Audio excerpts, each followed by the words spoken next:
They're called the Peacekeepers, and they're trying to bring peace to the streets of crime-ridden Wilmington. They'll talk about that and the Black Lives Matter movement.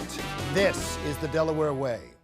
Crime in Wilmington may be the worst problem in the entire state of Delaware. It affects everything, and everyone seems to be looking for a peaceful solution.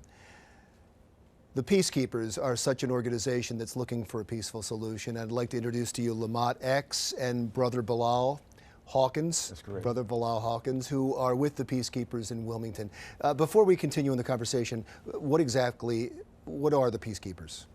The Peacekeepers is a multi-faith, multicultural, multi-ethnic group that promote peace and unity in the communities that we service. We go out 1 hour a week, every Thursday, and in the communities, unfortunately, a lot of times we have to go where a homicide is, but we promote peace and unity in the communities that we walk in. I was struck by, and I actually asked if we could have the Peacekeepers in here, because I was struck by the prayers that were offered after a recent shooting when Malik Mitchell, who was a little boy, was shot in the head. Yes, I think I mispronounced his name. I think it's Makai Mitchell. But when he was shot in the head, and I read, a community could blow up over that. And instead, people gathered together to try to find a solution and gathered together in prayers. And I read your names as part of that.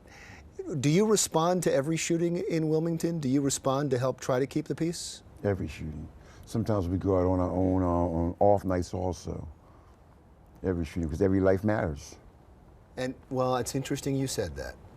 Every life matters. Because there is, right now, it sounds to me that from the Black Lives Matter movement, you're not supposed to say every life matters. Yes. That's politically incorrect somehow. And so, and hearing it from you, I guess, I don't know why, but it seemed a little surprising. Is the Black Lives Matter movement, do you disagree with it? No, not at all. I think they're doing great things.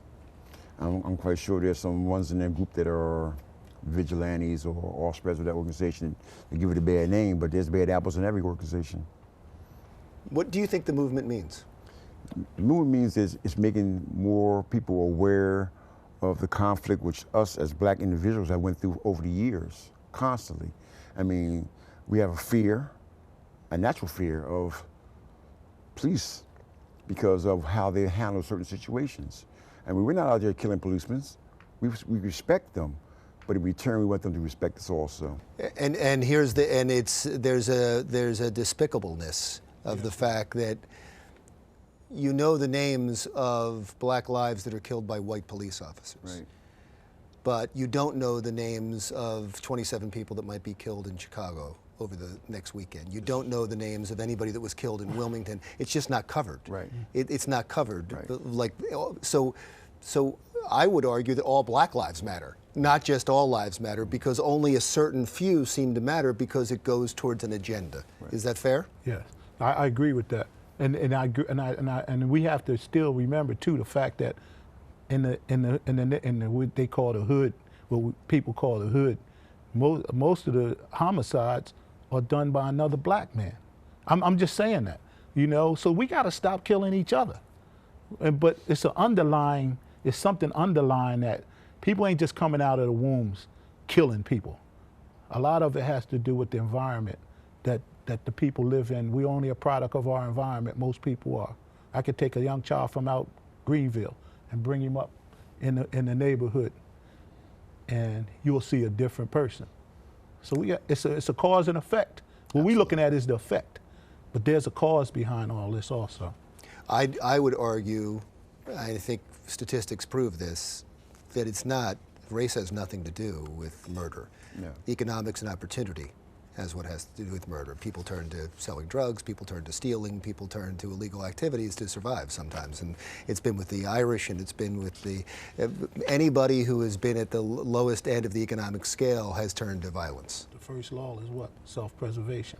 So when you break somebody down all the way down to an animal almost, they can't eat, they can't have shelter, people go for what they know. I think we've got into an important conversation, but away from what your mission is. No, I think it was important, and I'm glad we had the conversation. But let's talk about the Peacekeepers and what your mission is. Yes, sir. We have a 10-point program, right?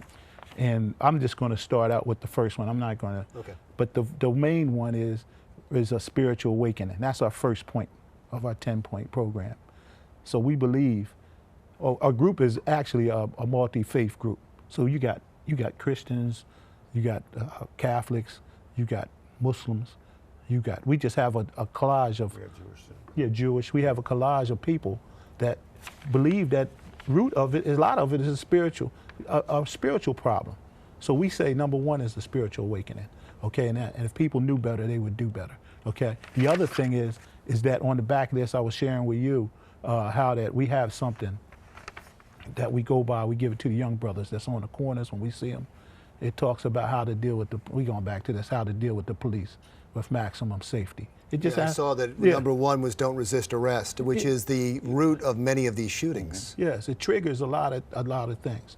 But our aim and purpose is to get to the people, in particular the youth, to try to get to them and see what they want, is find out maybe what they want to be, plant a seed. We always ask them, what do you want to be when you grow up, the little children? And when they tell us, we give them a lollipop. So we plant a seed. So our aim and purpose is try to regenerate life into the community instead of death. Bilal, when I saw after the shooting in Charleston, South Carolina, when I saw the response to that, and people gathered in prayer and forgave and held hands, I thought to myself at that moment, this might be it. This might be a cure. I mean, if the response wasn't violence, it was exactly the opposite response that people assumed was going to happen, and it wasn't violence, that maybe we can all learn from the martyrs and the survivors in Charleston, South Carolina, but it doesn't seem like we learned. I'm not saying we haven't learned. I'm saying we're still learning. We're steadily learning, as my brother-in-law always said, and I think we're getting better at it, because we believe that prayer can go where man can't.